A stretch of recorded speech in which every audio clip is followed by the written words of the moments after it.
ಎಲ್ಲರಿಗೂ ನಮಸ್ಕಾರ. ಮನೆಮದ್ದು ಯೂಟ್ಯೂಬ್ ಚಾನಲ್ಗೆ ಎಲ್ಲರಿಗೂ ಸ್ವಾಗತ. ಇತ್ತೀಚೆಗೆ ತುಂಬ ಜನ ಬಳಲ್ತಾ ಇರೋ ಪ್ರಾಬ್ಲಮ್ ನಮಗೆಲ್ಲ ಗೊತ್ತಿರೋ ಹಾಗೆ BP, ಬ್ಲಡ್ ಪ್ರೆಷರ್ ಜಾಸ್ತಿ ಆಗೋದು. ಇದು ಯಾವ ವಯಸ್ಸಿನವರಂತ ಕೂಡ ಇಲ್ಲ, ಎಲ್ಲ ವಯಸ್ಸಿನವ್ರಿಗೆ ಬರ್ತಾ ಇದೆ. ಇದರಿಂದ ತುಂಬ ಜನ ಸಫರ್ ಆಗ್ತಾ ಇದ್ದಾರೆ. ಈ BP ಜೊತೆ ಕೊಲೆಸ್ಟ್ರಾಲ್ ಕೂಡ ಜಾಸ್ತಿ ಆಗಿ ಹಾರ್ಟ್ ಡಿಸೀಸಸ್ ಅಥವಾ ಹೃದಯ ಸಂಬಂಧಿ ಕಾಯಿಲೆಗಳು ಕೂಡ ತುಂಬ ಜನರನ್ನ ಕಾಡ್ತಾ ಇವೆ. ಇದಕ್ಕೆಲ್ಲ ನಾವು ಮೆಡಿಸಿನ್ ತಗೊಳ್ತಾನೆ ಇರಬೇಕಾಗತ್ತೆ. ಆದರೆ ನಾವು ಮೆಡಿಸಿನ್ ತಗೊಳ್ಳೋದ್ರ ಜೊತೆ ನಮ್ಮ ಆಹಾರದಲ್ಲೂ ಆದಷ್ಟು ಕಂಟ್ರೋಲ್ ಮಾಡಿಕೊಂಡು ಅದಕ್ಕೆ ಕರೆಕ್ಟ್ ಆಗುವಂತಹ ಫುಡ್ ತಗೊಳ್ಳೋದು ಕೂಡ ಅಷ್ಟೇ ಇಂಪಾರ್ಟೆಂಟ್.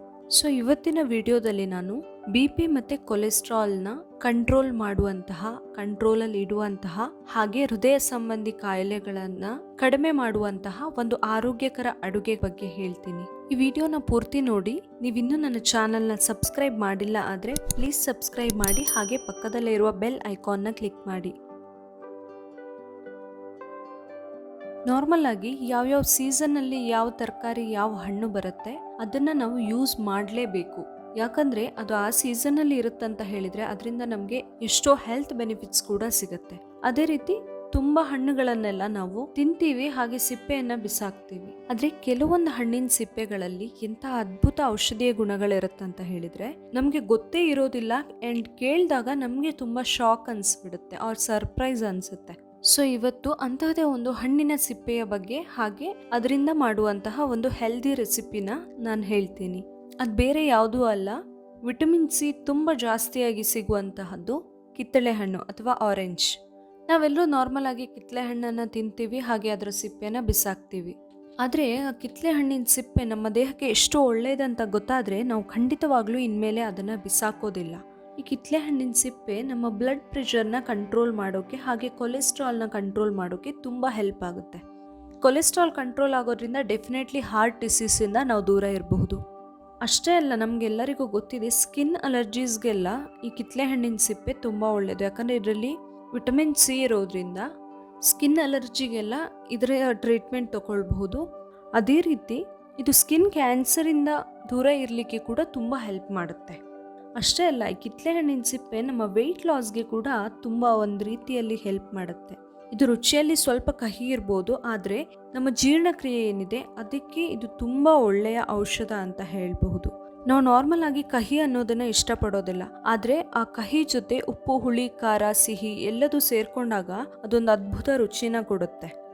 ನಾನಿಲ್ಲಿ ಇವತ್ತು ಹೇಳ್ತಾ ಇರುವಂಥದ್ದು ಕಿತ್ತಳೆ ಹಣ್ಣಿನ ಸಿಪ್ಪೆಯ ಗೊಜ್ಜು. ತುಂಬ ಜನ ಇದನ್ನು ಕೇಳಿರ್ಲಿಕ್ಕಿಲ್ಲ ಅಂದ್ಕೊಳ್ತೀನಿ. ಸೊ ಬನ್ನಿ, ಮೊದಲಿಗೆ ಇದಕ್ಕೆ ಯಾವ್ಯಾವ ಇಂಗ್ರೀಡಿಯೆಂಟ್ಸ್ ಬೇಕು ಗೊಜ್ಜು ಮಾಡೋಕ್ಕೆ ಅಂತ ನೋಡ್ಕೊಂಬರೋಣ. ಮೊದಲಿಗೆ ಕಿತ್ತಳೆ ಹಣ್ಣಿನ ಸಿಪ್ಪೆನ ಬಿಡಿಸಿ ಅದನ್ನು ನೀಟಾಗಿ ತೊಳೆದು ಅದನ್ನ ಸಣ್ಣದಾಗಿ ಕಟ್ ಮಾಡಿ ಇಟ್ಕೊಳ್ಳಿ. ನಾನಿಲ್ಲಿ ತೊಗೊಂಡಿರೋದು 3 ಕಿತ್ತಳೆ ಹಣ್ಣಿನ ಸಿಪ್ಪೆ, 1 ಬೌಲ್ ಆಗುವಷ್ಟು ತೊಗೊಂಡಿದ್ದೀನಿ. ಹಾಗೆ ಒಂದು ಅರ್ಧದಿಂದ 3/4 ಕಪ್ ಆಗುವಷ್ಟು ಬೆಲ್ಲ, ನಾನಿಲ್ಲಿ ತೊಗೊಂಡಿರೋದು ಆರ್ಗ್ಯಾನಿಕ್ ಬೆಲ್ಲ. ಹಾಗೆ ಖಾರಕ್ಕೆ ಬೇಕಾಗುವಷ್ಟು ಮೆಣಸಿನ ಪುಡಿ, ನೀವು ಬೇಕಂದರೆ ಸಾರಿನ ಪುಡಿ ಅಥವಾ ಸಾಂಬಾರ್ ಪುಡಿ ಕೂಡ ತೊಗೊಳ್ಬಹುದು. ನಾನಿಲ್ಲಿ ಒಂದು ಅರ್ಧ ಸ್ಪೂನ್ ಆಗುವಷ್ಟು ತೊಗೊಂಡಿದ್ದೀನಿ, ನೀವು ಖಾರ ಬೇಕಂದರೆ ಸ್ವಲ್ಪ ಜಾಸ್ತಿ ತೊಗೊಳ್ಬಹುದು. 1 ಸ್ಪೂನ್ ಆಗುವಷ್ಟು ಉಪ್ಪು ರುಚಿಗೆ ತಕ್ಕಷ್ಟು ನೀವು ತೊಗೊಳ್ಬಹುದು, ಯಾಕಂದರೆ ಇದು ಕಹಿ ಇರೋದ್ರಿಂದ ಸ್ವಲ್ಪ ಜಾಸ್ತಿನೇ ಉಪ್ಪು ಬೇಕಾಗುತ್ತೆ. ಅದೇ ರೀತಿ ಒಂದು ಅರ್ಧದಿಂದ 3/4 ಬೌಲ್ ಆಗುವಷ್ಟು ಹುಣಸೆ ರಸ ಕೂಡ ಹಾಗೆ ನೀವು ಟೇಸ್ಟ್ ನೋಡಿಕೊಂಡು ಹಾಕ್ಕೊಳ್ಬಹುದು. ಯಾಕಂದರೆ ಕೆಲವು ಸಿಪ್ಪೆಯಲ್ಲಿ ಕಹಿ ಅಂಶ ಸ್ವಲ್ಪ ಜಾಸ್ತಿ ಇರ್ಬೋದು, ಹಾಗಾಗಿ ಟೇಸ್ಟ್ ನೋಡಿಕೊಂಡು ತಗೊಳ್ಳೋದು ತುಂಬ ಒಳ್ಳೆಯದು.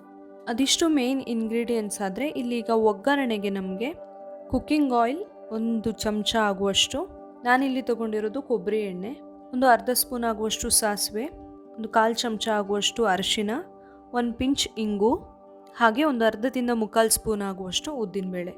ನೀವು ಒಗ್ಗರಣೆಗೆ ಕಡಲೆಬೇಳೆನ ಬೇಕಂದರೆ ಕೂಡ ಹಾಕ್ಕೊಳ್ಬಹುದು, ಅದು ಕೂಡ ತುಂಬ ಟೇಸ್ಟಿಯಾಗಿ ಇರುತ್ತೆ. ಬನ್ನಿ ಈಗ ಕಿತ್ತಳೆ ಹಣ್ಣಿನ ಸಿಪ್ಪೆಯ ಗೊಜ್ಜು ಹೇಗೆ ಮಾಡೋದು ಅಂತ ನೋಡ್ಕೊಂಬರೋಣ. ಮೊದಲು ಬಾಣಲೆ ಬಿಸಿಗಿಟ್ಟು ಒಗ್ಗರಣೆ ಮಾಡ್ಕೊಳ್ಳೋಕ್ಕೆ ಎಣ್ಣೆನ ಹಾಕಿ, ಎಣ್ಣೆ ಸ್ವಲ್ಪ ಬಿಸಿ ಆದಮೇಲೆ ಸಾಸಿವೆ, ಉದ್ದಿನಬೇಳೆ ಹಾಗೆ 1 ಪಿಂಚ್ ಆಗುವಷ್ಟು ಇಂಗು ಅದೆಷ್ಟನ್ನು ಹಾಕಿ ಒಗ್ಗರಣೆ ಮಾಡ್ಕೊಳ್ಳೋಣ. ಸಾಸಿವೆ ಸರಿಯಾಗಿ ಪಟಪಟ ಅಂತ ಸಿಡಿದ ಮೇಲೆ ನಾವು ಕಟ್ ಮಾಡಿ ಇಟ್ಕೊಂಡಿರುವಂತಹ ಕಿತ್ತಳೆ ಹಣ್ಣಿನ ಸಿಪ್ಪೆನ ಹಾಕ್ಕೊಂಡು ಸ್ವಲ್ಪ ಅಲ್ಲೇ ಎಣ್ಣೆಯಲ್ಲಿ ಫ್ರೈ ಮಾಡ್ಕೊಳ್ಬೇಕು. ಅದು ಅಲ್ಲೇ ಸ್ವಲ್ಪ ಬಿಸಿ ಆದಮೇಲೆ ಅದಕ್ಕೆ ಒಂದು ಸ್ವಲ್ಪ ನೀರು ಹಾಕಿ ಬೇಯೋಕೆ ಬಿಡಿ.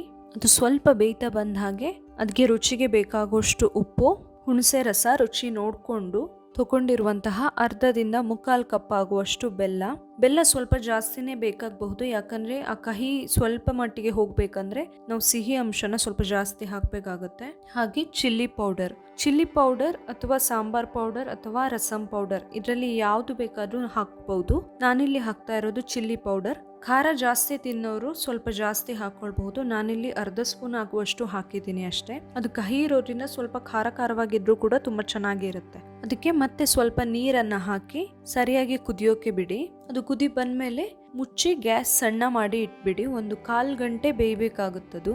ನೋಡಿ, ಇದು ಸರಿಯಾಗಿ ಬೆಂದಿದೆ. ಈಗ ಈ ಕಿತ್ಲೆ ಹಣ್ಣಿನ ಸಿಪ್ಪೆ ಕಹಿ ಇರೋದ್ರಿಂದ ಉಪ್ಪು, ಹುಳಿ, ಖಾರ, ಸಿಹಿ ಎಲ್ಲದೂ ಸ್ವಲ್ಪ ಸ್ಟ್ರಾಂಗ್ ಇರಬೇಕಾಗುತ್ತೆ. ಇದು ಸರಿಯಾಗಿ ಬೆಂದ ಮೇಲೆ ಬಿಸಿ ಇರುವಾಗಲೇ ಬಿಸಿ ಅನ್ನದ ಜೊತೆ ಬೇಕಂದ್ರೆ ಸ್ವಲ್ಪ ಕೊಬ್ಬರಿ ಎಣ್ಣೆನೂ ಹಾಕೊಂಡು ಊಟ ಮಾಡಿದ್ರೆ ತುಂಬಾ ಟೇಸ್ಟಿ ಆಗಿರುತ್ತೆ. ಕಹಿ ಇಷ್ಟ ಆಗೋರಿಗಂತೂ ತುಂಬಾನೇ ಇಷ್ಟ ಆಗುವಂತಹ ರೆಸಿಪಿ ಇದು. ಇದರಲ್ಲಿ ಉಪ್ಪು, ಹುಳಿ, ಸಿಹಿ, ಖಾರ ಅದ್ರ ಜೊತೆಗೆ ಕಹಿ ಕೂಡ ಇರೋದ್ರಿಂದ ತುಂಬಾ ಟೇಸ್ಟಿಯಾಗಿ ಬರುತ್ತೆ. ನೀವು ದೋಸೆ, ಇಡ್ಲಿ, ಚಪಾತಿ ಜೊತೆ ಕೂಡ ಟ್ರೈ ಮಾಡಬಹುದು. ಆದರೆ ಅನ್ನದ ಜೊತೆ ತುಂಬಾ ಚೆನ್ನಾಗಿ ಬರುತ್ತೆ ಇದರ ಕಾಂಬಿನೇಷನ್.